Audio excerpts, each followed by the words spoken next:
Leaders, and we're going to have a look at some of the lead-up races. First of all, Jen, the Norman Robinson Stakes at Caulfield. We've spoken to Shane Dye. His Mount Lawyer was pretty impressive this day. Yes, very impressive, and you can see coming around the turn here, Arena is in the pink colours. Now, I thought he stuck on quite okay, but Lawyer does do it in a pretty good style here. Just watch Arena here. When Darren goes for him, he just does a left-hand turn. Yes, he runs straight into Lawyer and puts him into the fence there, and it doesn't stop him, which is a very good sign for a racehorse as well.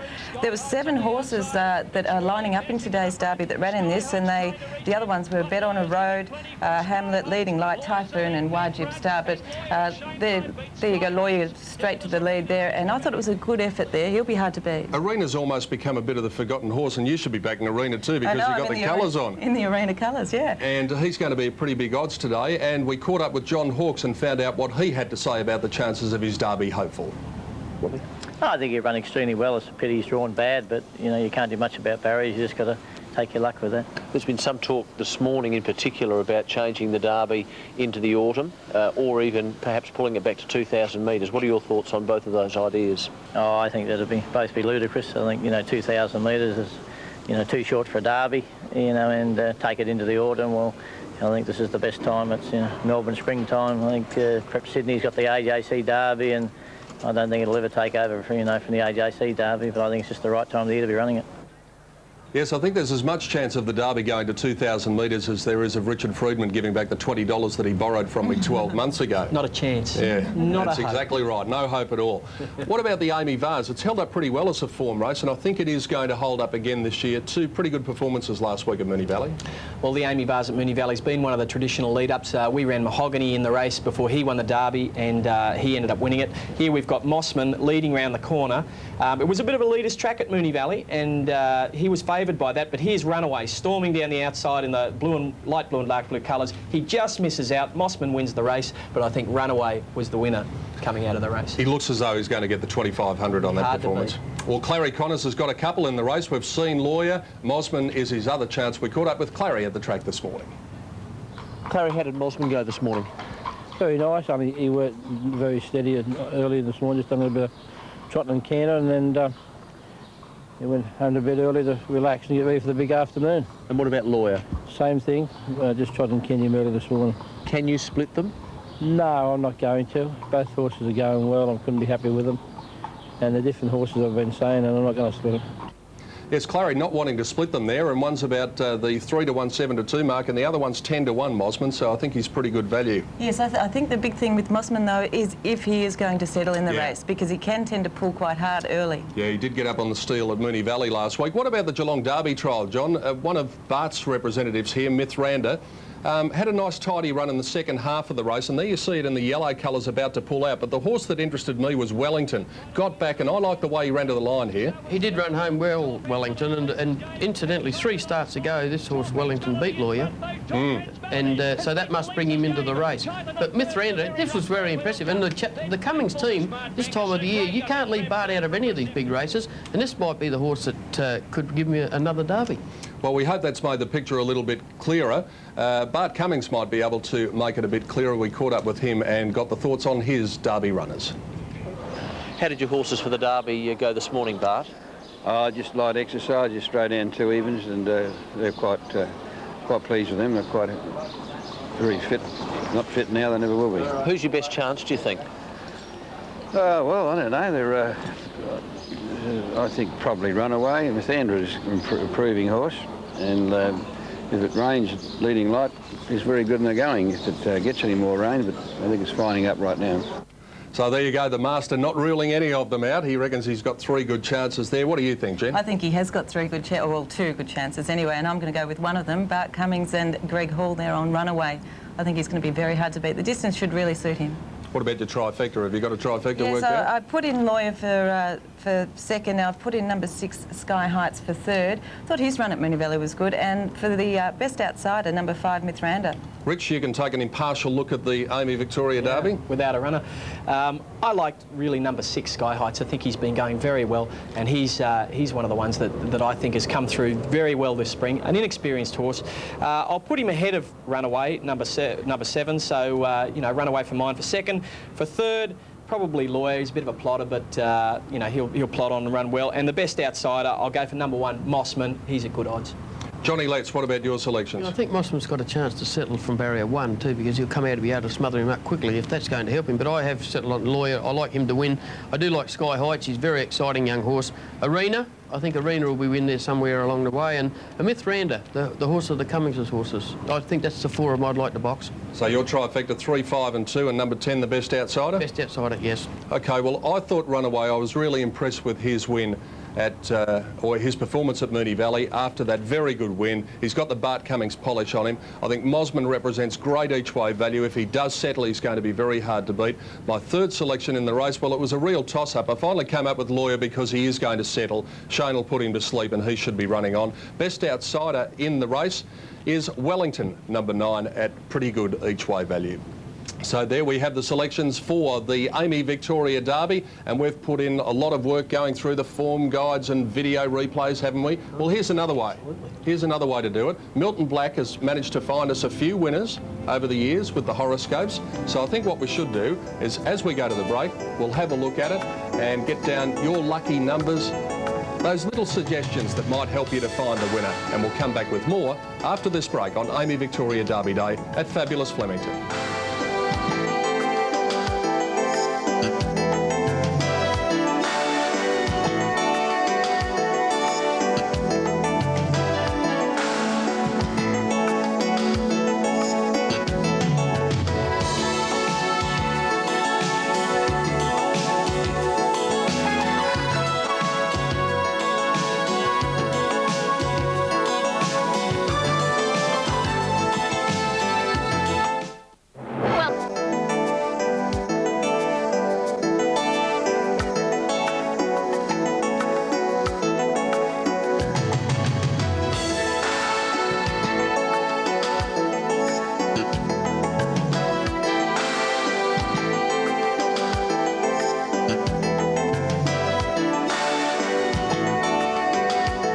Continue to look through Milton Black's prognostications for Amy Victoria Derby Day.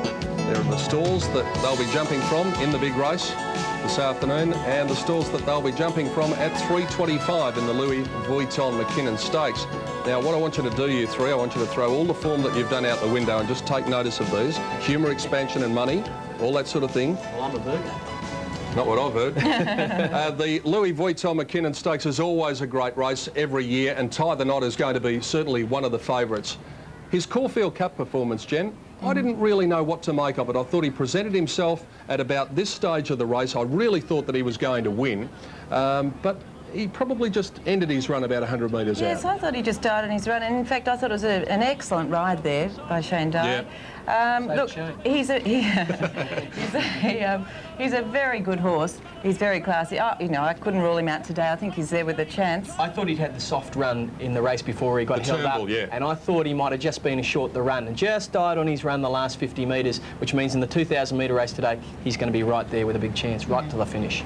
Do you like him or do you like something else? Well, I do. I've given him a Quinella chance for sure, but I'm going with the very classy bottom weight here, Champagne. Oh, yeah. Her run in the Caulfield Cup was also very, very good. Apart from the fact she tried to visit the car park at the 200 metre mark. Yeah, well, she also got some early interference as well. So I thought she'd go very close today. Rich? I've gone with the imported horse, Annus Horribilis. I think I've pronounced Mirabilis. You got the wrong one. Got the wrong horse. Annus Mirabilis. He's been everywhere. That horse has got more frequent flyers. He's trained by Saeed bin Sarur from the all-powerful Godolphin stable, ridden by the great Frankie Dettori. I'll stick with him. He's actually racing in his 10th country today. Really? Yeah, amazing horse. Johnny Letts, you're racing in your first country? Yes, I like Marble Halls a little bit. I thought he won with a bit of authority at Caulfield. I do give him a good chance in this race today. Tie the Knot, I know is going to be hard to beat, but, you know, they're making excuses that he needed a hard run under his belt, but the horse that beat him hadn't run for a few weeks either. So, you know, that throws that out the window, doesn't it? I thought one of the best runs in the BMW Cox Plate last week was Dodge. I thought it was a terrific effort over the last little bit. Dodge is as game as they come. And he, of course, is a class racehorse. He's won at Group 1 level, and I think Dodge can win. Tie the Knot from Dan Malicki and Gary Willits. And then we come to the big sprint, the Salinger, up the straight 1,200 metre course at 4:05. And we've got no scratchings and a full field of 11 to face the starter here. And what a field it is. It's a very difficult one, that's for sure, Pete. I've gone for number 7 here, Scandinavia. I thought her run last start was pretty good. She never ever got out, and she's a very classy mare. It's a tough one, Rich. I thought I'm going to tip a horse I thought I'd never tip in a Group 1 race. Yours? Tauke. Oh, he reads the papers. I know, he'll see the winning post coming up and want to stop, but I tell you, he's in best form of his life, so I'll stick with him. Give him one more chance. I think Theatre's a certainty today. A certainty? Yes, I do. In this field? Yes, I think he's drawn the 2-gate. He's one of the most honest horses in Melbourne, and I do think he'll win. And Show No Emotion showed that form, how good he is. And there wasn't much between them, and I just thought the other day that when Theatre ducked in a little bit, I thought that cost him the race at Caulfield.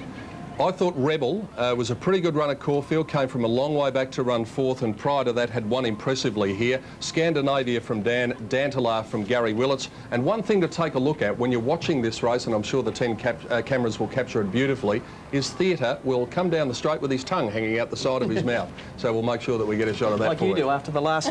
All right, the Alambie Stud Stakes is race 9, final event on the program. Speaking of good fields with plenty of chances, here's another one. Another one, yes. Look, I'm going with number 6 here, Pleasure Giver, though, Pete. I go back 3 runs ago for him in a Group 3 event, the Theo Marks, and he won. He beat Tycoon Lil. I thought that was a great effort there, and if he lives up to that, he's going to be hard to beat. With his selection in the final event, our very own Pleasure Giver, Mr. Richard Freedman. Thank you very much, Pete. I've gone for number 5, Basile Bay. I thought his run last start was very good. He got trapped out wide. He pulled very hard. As long as he settles today, he's going to be the one to beat, I think. Johnny? I think you remember last year Jimmy Cassidy won on Basile Bay. He said he's Group 1 this horse. Yep. He'll prove it today. He'll win today, I think, Basile Bay. Group 3. Yes, I know, but he'll prove today that he's a good, very, very good horse. But Zar Hero went 1-9 the other day at Geelong, and it was a very impressive win. I'd throw him in for the Quinella. I think Basile Bay will win. I think he's going to have to lead on him because Yes. the horse just hasn't been settling, and he went at breakneck pace at the Epsom Handicap, and I think he's just about the best for the day, Basile Bay. So there you go. Hopefully that's steered you into a winner at some stage of proceedings with our expert panel. Milton Black has still been on the job, though. As we take a break, we'll take a look at some more of Milton's suggestions for Amy Victoria Derby Day, and we'll be back with you very shortly.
Richard Freedman likes that one, Aquarius, name suggesting beverages, gardens and public. And Jen, there's one for you. Bit of affection, a few cosmetics and a lot of luxury. A lot of cosmetics. The rose is beautiful this year. They are magnificent. There's something like 6,000 rose bushes here at Flemington, and it's amazing how they get them to bloom just at the right time, and that's exactly what they've done today. You can see a few clouds in the sky, but it's smooth sailing up there for the Whitman's Lightship, which has now become so much a part of this carnival. Some of the pictures, the racing pictures that come from the Whitman's Lightship are just sensational, and we'll be seeing even more of those today here at Flemington. Lots been spoken about the overseas horses, and we touched on it briefly. What about the quality of some of these horses? I know, Jen, that you've been studying the videotapes, and I had a bit of a look with you the other day at some of the overseas horses. Have you got one that you think might be head and shoulders above the rest? Oh, I think Faithful Son is definitely the most classy horse. Of the rest, Pete, I thought Persian Punch's performances were pretty good. And Sheer Danzig, he's another horse that sort of sticks on well, but I think Persian Punch probably sticks on a bit better than him. The other horse, Yorkshire, a horse that tends to get back in his races. He can pull a little bit hard in his early part of the races, but he can come home fairly strong. The only thing is, it's hard to line up that form that he's been racing in because a lot weaker company, I would think. Well, there has been a lot of debate about it, and much of the debate has centred around the Singapore horses, and trainer Malcolm Thwaites has brought 3 horses over this year, and he's adamant that he has every right to be involved in the Melbourne Cup. So the Foster's Melbourne Cup is an international race now. Well, that should make Malcolm Thwaites feel pretty much at home at Flemington. If ever there was an international trainer, it would have to be Thwaites. Born in Singapore, a stable hand in England and Ireland, a steward and bloodstock agent in Malaysia, an owner in New Zealand, a trainer in Canada and the United States, and now based again in Malaysia and training 3 runners in the Melbourne Cup. Thwaites will saddle 3 crowns, Peak of Perfection and Star Era in the Cup. And to continue the multicultural theme, 1 horse is from New Zealand, 1 horse from South Africa and 1 from Malaysia. The place of the visitors in the field at the expense of some locals has been questioned by some, but Thwaites is adamant they have a good chance.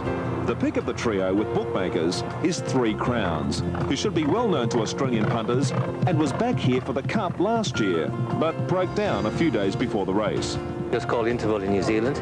He ran second in the New Zealand Derby. He ran second in the Wellington Cup. He won the New Zealand St. Leger and the AJC St. Leger. So his form is pretty good. Star Era is from South Africa. Group 1 winner over 3,200 metres. How South African form matches up, we don't know. Going on London News, who came from South Africa and won the big race in Hong Kong and ran second in the Group 2 race in England. It probably, their better horses probably do match up, but again, this is an experiment. And as for the hope of Malaysia, Peak of Perfection. Well, he's only a little pony, but he's tough. He's won 4 times over 2,400. On pedigree, he shouldn't run 3,002, being by night shift, but he's tough. Thwaites, by far Malaysia's biggest and most successful trainer, has had a runner in the Cup before. Back in 1983, he owned New Zealander Nostradamus, who ran an honest race behind the sizzling finish of Kiwi. So he knows what it takes, and says he also understands exactly how big the Melbourne Cup is and how tough it is to win. In our country, we look at it to be the greatest race in the Southern Hemisphere, and that's why we'd like to see how we stand quality-wise. So which of his 3 does he give the best chance to? If the track was soft to heavy, I think 3 Crowns. If it's firm track, Star Era will be a good horse in the firm track. And finally, Thwaites has a ready response for critics like Shane Dye, who last week knocked the appearance of so many international runners. He's ridden in our country. If he thinks we shouldn't come here, then he shouldn't come to us.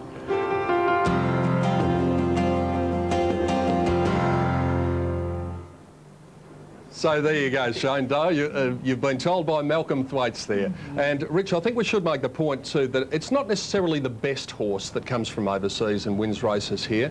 There might be another thing that's very important. Well, I think you're right. I think it's the best horse on the day, and that's the point, not necessarily the horse who's got the best form.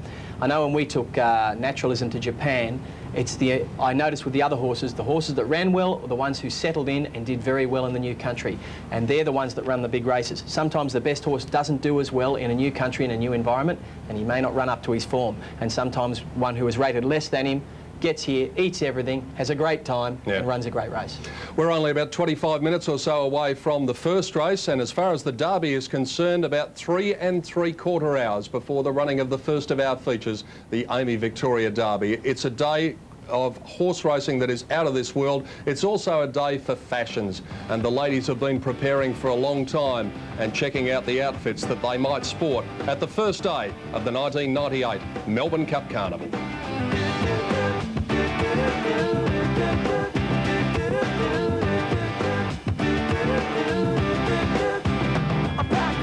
I'm smiling, she living, she golden, she lives for me.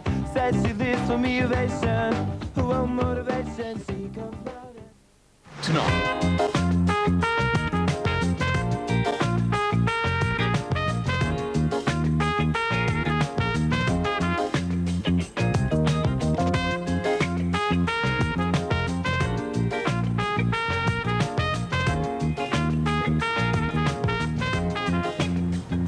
Yes, the post-mortem's going on after the race. You'd be used to that, Richard. Well, you just saw two of the greatest exponents of the post-race, post-mortem, and that's Shane Dye and Greg Hall.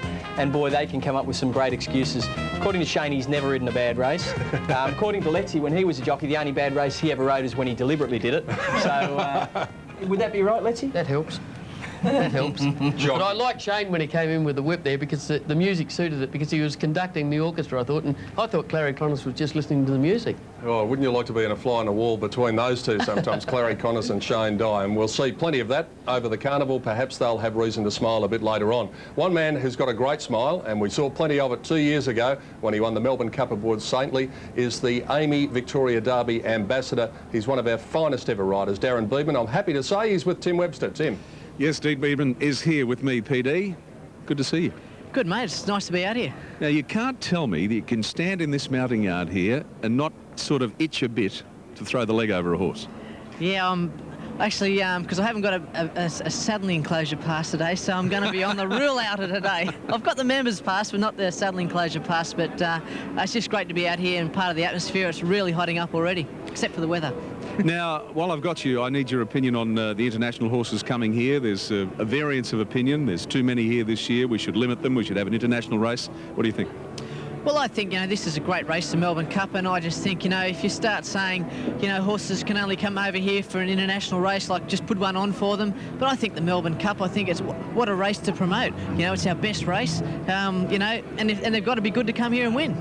Yeah, and if they beat our horses, well, basically, so be it. And then that means we have to do better. Exactly, but we're getting a lot more overseas horses coming in now, the shuttle stallions. So we're going to have some pretty good horses coming in the sort of next 2 or 3 years. Our strength and line of breeding is really starting to hit top gear. All right, quickly, tip for the Derby. Yeah, the AAMI Derby. I like Lawyer. I think he's got a great chance. It was a good win last start. I still think he had a little bit of improvement in him from Caulfield. He could be just tuned up that extra 10%, and I think Clary would have done it over the past 2 weeks. PD, I think he's enjoying his job as an ambassador, and you couldn't find a better one. No doubt about that, Tim. Thanks to Tim Webster, and good to see Darren Beadman down there in the mounting yard today. And we saw one of his highlights, but of course, as far as jockeys are concerned, there are a lot of times in the papers and in the headlines, but there may be another side to the story. Roy Higgins, of course, is one of our greatest ever Australian jockeys, and he would have been able to hold his own anywhere in the world. And if you look at his happy, smiling face today, you wouldn't know that at times there was plenty of suffering. Roy Higgins has lots of wonderful memories from the 60s and 70s when he ruled Melbourne racing as the king of the saddle. But here's one big race he can't remember. This is Roy winning the 1979 Blue Diamond Stakes on Star Shower. And it's not a pretty sight. Decades of wasting, starving and torturing his body to stay at an unnatural weight finally took their toll. And at the end of the race, Higgins collapsed. I was having massive weight problems, having trouble riding under 56, 57 kilos. Bart and myself, after 16 years, had gone our separate ways. I was sort of struggling. I wasn't getting a lot of rides. I wasn't riding a lot of good horses. And I think I was saying to myself, Roy, next time you win a classic, a Group 1, be a Derby or a Cox Plate or something, just hang it up. The Roy Higgins of today, the jovial expert in the mounting yard for his army of punters on Melbourne Radio's Sport 927, is scarcely recognisable as the gaunt figure from his days as a jockey. The winner of a record 11 Victorian Jockey Premierships and 2,300 races around Australia, including all the big ones, has an interesting perspective on his career. I had one hell of a life. I had 30 years of hell through my weight. I'd sit in the car park sometimes, and really when I was down low and got right to my rock bottom, I'd sit in the car park thinking to myself, no, I can't go on with it. I'm likely to collapse. Don't get Roy wrong. He cherishes his successes and the friendships he's made. It's just that he acknowledges they came at a heavy price. Would anyone want to live with this diet? I'd have a cup of tea with artificial sweetening in it, half a slice of toast. I'd then drive off to the track. After I'd finish track work, I'd probably have a cup of black coffee and a cigar, probably have a piece of fruit around about lunchtime, an apple or an orange, and at night I'd have a piece of grilled fish, a little piece of grilled steak and a lettuce leaf and a piece of tomato or something like that, and that was me. 2 Melbourne Cups, his wonderful association with Bart Cummings, his great rivalry and friendship with George Moore, travelling the world and meeting kings and queens. Roy doesn't regret it for a moment and will always be grateful for his opportunities. Boy from the bush, uneducated, sawn off short little runt. What else in life could I have done, really? And with all his triumphs, one thing stands above all else as the most important. And it pretty much sums up the professor. At the age of 60, I can still hold my head high and say thank you to everyone out there in racing, because I'm still respected by those people. A wonderful rider and a great bloke, Roy Higgins, and we'll be taking a look at more of the professor throughout our coverage of the Melbourne Cup Carnival here on Network 10. Well, speaking of wonderful blokes, if there's any mischief on a racecourse, I reckon this bloke will find it. Tim Bailey, where are you? Welcome back to Bailey, Cam, and you never know who you're going to see at the races. That big fella behind me, Big Jim Steins, AFL legend, and doing the right thing today too. Selling badges for the kids. We're selling them for the kids. It's fantastic, Jimmy. I mean, the people are here to lose their money on the punt, basically, they are, exactly. So they can give it to a good cause. Who's it for? It's for kids in crisis, and yeah, it's a good cause, and good kids, and but there's some nice cup though. Cup here. It's a lovely cup. Hello. $5. I knew there was a reason he was selling pins, and there it is. Here we go. We'll sign that, and then it's going to cost you $5 though. Sorry, no. Expensive autograph. Very lucky autograph. You only learned how to sign your name last week, didn't you? I did too. Went back to Ireland just to remember how to do it. Thanks, Jim Steins. No problem. Jimmy Steins down there with a fistful of cash, so we might see him in the betting ring at some stage throughout the day. There we see the horses in the mounting yard, and of course we'll be seeing a lot more of Tim Bailey and Bailey Cam right throughout the day. Look at that for a view from the Whitman's Lightship. It is a magnificent sight. Flemington on the first day of the carnival. We'll be back to take a look at the William Inglis Carbine Club Stakes very shortly.